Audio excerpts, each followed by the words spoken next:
याच्या डोळ्यात निळ्या कमळाची आणि ओठांवर लाल माणकाची छटा दिसत आहे. आहा हा, काय या किन्नराचे अलौकिक रूप तरी! आपल्या सौंदर्याने हा या सभेतील सर्व पुरुषांना जणू आव्हानच देत आहे. अशा प्रकारे त्या सभेत किन्नराविषयी चर्चा रंगली होती.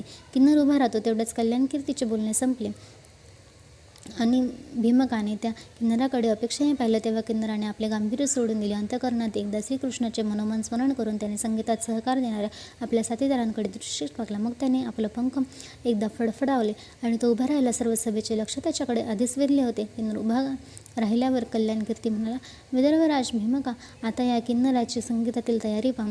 तोवर गायनासाठी सज्ज होऊन किन्नरचे संपूर्ण दर्शन सभासदांना होत होते. त्याने आपल्या मस्तकावर बाचेचा मुकुट घातला होता. त्याच्या कानात झुपकेदार कुंडले होते.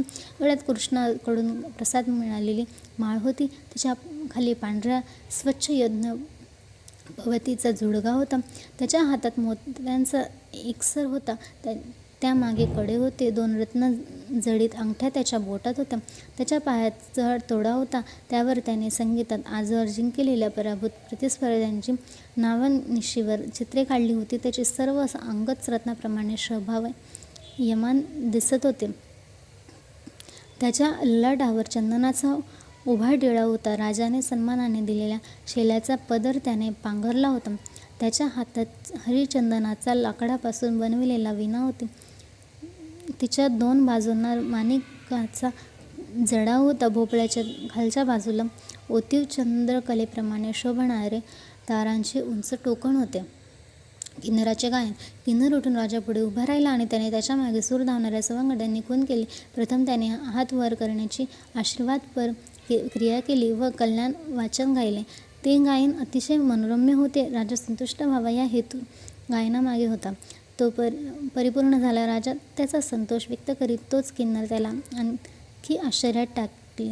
आशीर्वादपर अर्थाने ओथंबलेले नवे गीत तिथल्या तिथे रचून त्याने म्हटले. तोवर किन्नराला साथ देणारे कल्याणकीर्तीच्या परिवारातील बालसाथीदार तयार होऊन त्याच्या मागे उभे राहिले होते.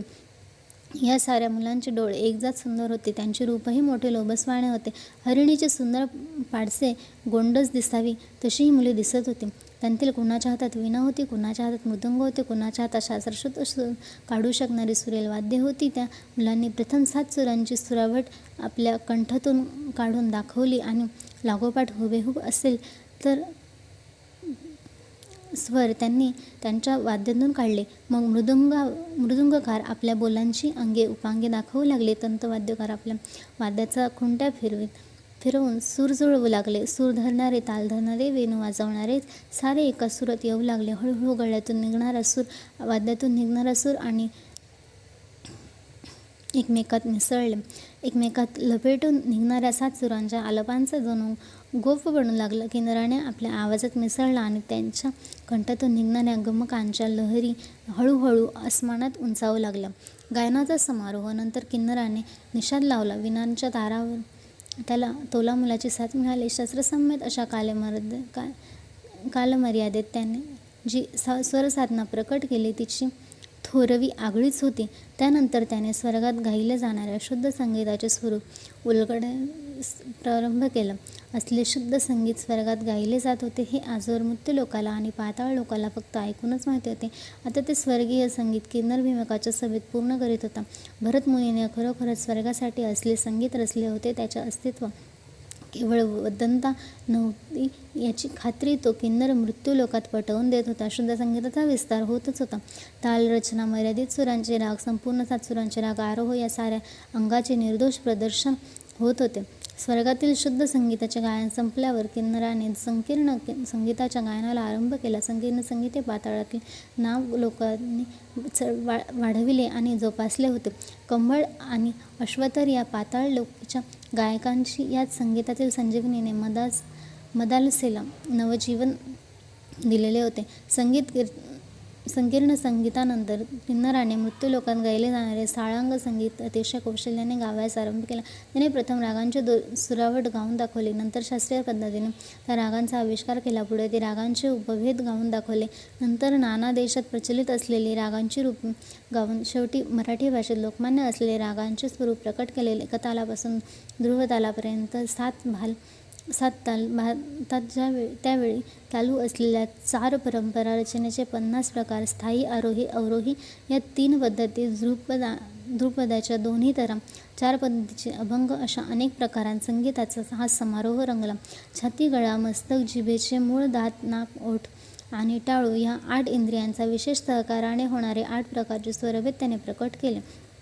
साळंग संगीत, संकीर्ण संगीत आणि शुद्ध संगीत यांच्या त्या तिमार्गी गायनातून त्याने संगीताला किती ध्वज उंच उभविला. संगीताच्या यशाचा पवाडाच जणू तेव्हा दुमदुमू लागला. नंतर किन्नराने एक सुंदर गत म्हणून शेवटी नुसत्या अस्थायीचे सूर घोळवायला सुरुवात केली. मागील सातका सुराचे साम्राज्य निर्मित होते त्या सुरात किन्नराचे आलाप लपेटून जात होते. असे वाटत होते की आकाश संध्या रंगांनी रंगलेले असावे आणि त्या पार्श्वभूमीवर केशर कुंकुमी रंगाचा सुंदर पतंग विहरत असावा.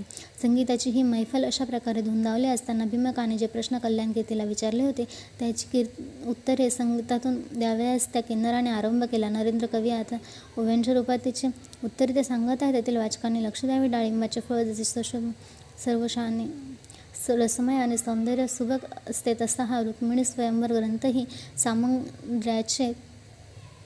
सामग्र्याने रसमय आणि रमणीय आहे. शिवाय डाळिंबाची प्रत्येक बिही जशी सुंदर आणि रसपूर्ण असते तसेच या ग्रंथातील प्रत्येक अक्षर रसाने भरलेले आहे. रसिकांनी डाळिंबाच्या दाण्याप्रमाणे शोभणाऱ्या एका ओवीला रसस्वाद आता घ्यावा. रुक्मिणीचे वर्णन. नंतर त्या किन्नराने श्रीराग आणि देशांक राग यांची सुरावट गायली आणि रुक्मिणीकडे पाहत तो भीमकाला म्हणाला, राजेंद्र, ऐका, ब्रह्मशक्तीची माया या दृष्टीत प्रकटते. त्या मायेचे सौंदर्य अवर्णनीय आहे, परंतु ते सौंदर्य नैसर्गिक आणि असंस्कृत अवस्थेत असल्याने त्याची तुलना रुक्मिणीच्या रूपाशी होऊ शकत नाही. प्रतिविंत रूपवती म्हणून शंकराची बायको पार्वती मोठी वाखाणली जाते, परंतु ती तापट स्वभावाची असल्याने तिची तुलना रुक्मिणीशी होऊ शकत नाही. विष्णूची बायको म्हणून लक्ष्मी बहुतेक स्त्रियांत सुंदर आहे असे म्हणतात, पण मला तर ही सुलोचना तिच्याहून अधिक रूपवती वाटते. चातुर्य आणि गुणवंता याचा विचार करता ही रतीलाही मागे सारत आहे. इंद्राणीचे रूप अलौकिक, एका डोळ्याने पाहून ते संपत नाही, म्हणून इंद्राने सहस्र डोळ्यांची साधना केली आहे. परंतु इंद्राणीचीही तुलना रुक्मिणीशी होऊ शकत नाही, कारण ती बाजारात बसलेली आहे. 100 यज्ञांचे मोल द्यावे आणि कोणीही तिचा उपभोग घ्यावा.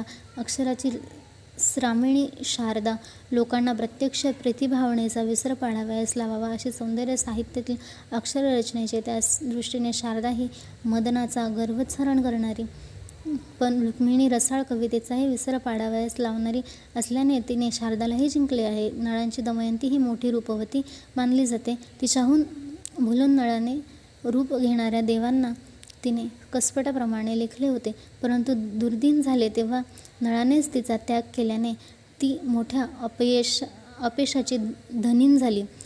जो हिचा होईल त्या पतीला नेहमी मुठीत ठेवण्यास समर्थ असणारी ही तुझी लेक हिच्या दमयंतीची तुलना ठेवू शकत नाही.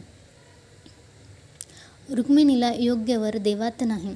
रुक्मिणीचे हे सर्वांगीण सौंदर्य पाहिल्यावर मी आता हिला शोभेचा वर देवांच्या रूपाचे वर्णन करण्यात अर्थ नाही. कोणाला 4 हात, कोणाला 3 डोळे, कोणाला सोंड, कोणाला शेपूट, कोणाला हे कुलक्षणी देव डाकिनीसारखे विरुद्ध आहेत, कोणाला ब्रह्मदेवासारखी प्रत्येक दिशेला तोंडे आहेत, तर कोणाला विष्णूसारखी दोन्ही बाजून हाताची शिपतरे आहेत. यांची डोळे मिटत नाहीत, म्हणून हे सदाचे भूतबाधा झाल्यासारखे झपाटलेले दिसतात. हे देव सदा वकलेले असतात. यज्ञकुंडात आगीत तोंडे खुपसून बसतात. आज कुठे यज्ञ आहे, धर्मकार्यासाठी काय, आज कुणाचे घर सारवले जात आहे याचा वाद घेत हे फिरत असतात. उंबराच्या फेकून दिलेल्या शेतांची वळी हे आशेने झेपावून खातात. गवण, धर्व, समेधा आणि यांची तोंडे नेहमी खरकटलेली असतात. तिळतुपाने यांची अंगे भरभरलेली असतात. देवावर नजर पडताच जिथे ओकारी येते तेथे रती सौख्याच्या उपभोगासाठी त्यांचा विचार करण्यात शहाणपण नाही. जे देवपुजाऱ्यांना भटांना चाळवून पुढे करतात, स्वतःची पोट जाळण्यासाठी वोकड मारवीत असतात. एवढेच नव्हे, जेव्हा नरमेधासारखा मोठा यज्ञ असेल तेव्हा माणूस पशु हा भेद न करता माणसेही मारवून खातात, त्या राक्षसी देवांना देव तरी काय म्हणून म्हणावे. या असल्या देवांपेक्षा माणूस शतपटीने अधिक बरे, ही गोष्ट सिद्धही झालेली आहे. कितीतरी देवकन्यांनी अप्सरांनी कामभोग भोगण्यासाठी देवाची संगत सोडून माणसांना वरले आहे, पण या उलट इथली एक तरी माणूस स्त्री देवांच्या घराच्या वाऱ्याला तरी उभी राहिली आहे का? देवाकडे जावयाचा मार्ग एकच मृत्यू, आणि अशा सुंदर नवरीला नवरा पाहून तिने जिवंतपणेच सासर म्हणून स्वर्गात जावे असे म्हणणे हे मोठे पाप आहे. मी तरी या पापात शिरणार नाही.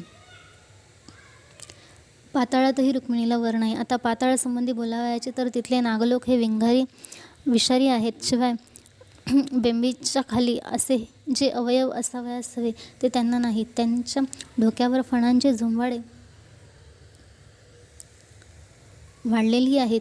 त्यांच्या श्वासाबरोबर तोंडातून आगीच्या ज्वाळा उडत असतात.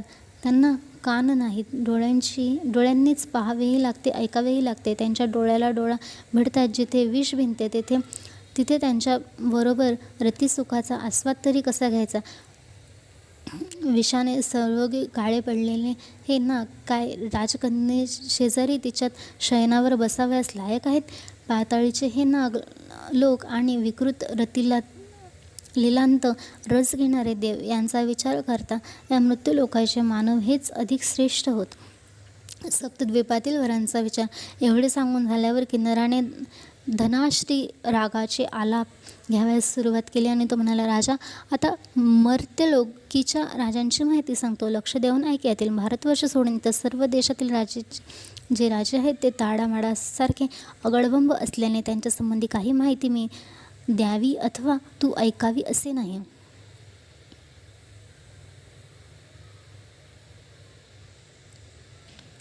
भारतातील राजे उत्तरेकडील राजा. भारताचा विस्तार 1.25 लाखाचा आहे. या बाहेर दक्षिणेला सुमारे 16,000चा विस्तार असून उत्तरेला 84,000 विस्ताराची स्वर्गभूमी आहे. भारताच्या वस्तीच्या शेवटी स्वर्गाच्या उंबरठ्याची आधी गंधर्वाची वस्ती आहे. तेथेच किन्नर आणि विद्याधर यांची ही प्रकाशमान नगरे आणि राज्य आहे. तेथील नागरिक मोठे वैभवसंपन्न आहेत. त्यांची कांतीही तितील पक्षाप्रमाणे तेजस्वी आणि लालसर आहे, पण त्याच्या देहाचे ठाणमान माणसासारखे नसल्याने ते रुक्मिणीला वर म्हणून अनुरूप नाहीत. त्यामुळे मी आता माणसांचे जे राजे आहेत त्यांची महती तुला सांगतो. एकदम उत्तरेला मानस सरोवराचे राज्य आहे. तेथे गीतशंकर नावाचा राजा राज्य करतो. वासवंतातील गंधर्वाच्या सुरूप कन्या यांच्यावर भाळून जीव ओवाळत असतात, पण त्या साऱ्यांनाच त्याच्या सहवासाची संधी मिळते असे नाही. यानंतर हुन लोकांचा हाटक देश आहे. पुरुषोत्तमाचा मुलगा गुह्यक हा त्यांचा राजा आहे. हा मोठा पराक्रमी आहे. देवाच्या भाटांचे थवेच्या थवे कृपा कटाक्षासाठी यांच्या पुढे खोळंबून उभे राहतात. गंधाराच्या उत्तरेस कुंभोज देश आहे. येथे दरद नावाचा राजा राज्य करतो. रिक बेटावरील घोड्यांचा संग्रह करण्याचा याला मोठा नाद आहे. त्याने आपल्या घोड्यांची पोपटी रंगाने रंगवली आहेत. हे घोडे अग्निज्वाळाप्रमाणे तेजस्वी आहेत व ते उडू लागले की जणू पंखांनीच उडत आहेत असा भास होतो. त्या अलीकडे झेलम नदीच्या तीरावरील सिंहपुरी नावाचे राज्य होते. तेथे चित्रायून राजा राज्य करतो. कौसल देशाचा राजा दधीच हाही मोठा प्रसिद्ध आहे. हे दोन्ही राजे मोठे वीर असून समरंगणात उतरले म्हणजे मृत्यूलाही भीत नाहीत. सतलज नदीच्या काठी त्रिगर्त देश आहे. येथील राजा सुधन्वा याच्या पराक्रमामुळे यमही त्याला भीतो. गडवालना परिसरात उत्तर कुरु देश आहे. तेथील राजा उत्तर कुमार याच्या पराक्रमाला पृथ्वीत दुसरी तोड नाही. याची समशेर ही गंगेपेक्षाही मोठी पवित्र आहे, कारण गंगा नदीच्या धारेवर जो पडतो तो बुडून मरतो आणि तळाशी जातो, परंतु या तरवीराच्या धारेवर जो पडतो तो निश्चयाने मरून वीरगती पावतो, अवसर्गाला वर जातो.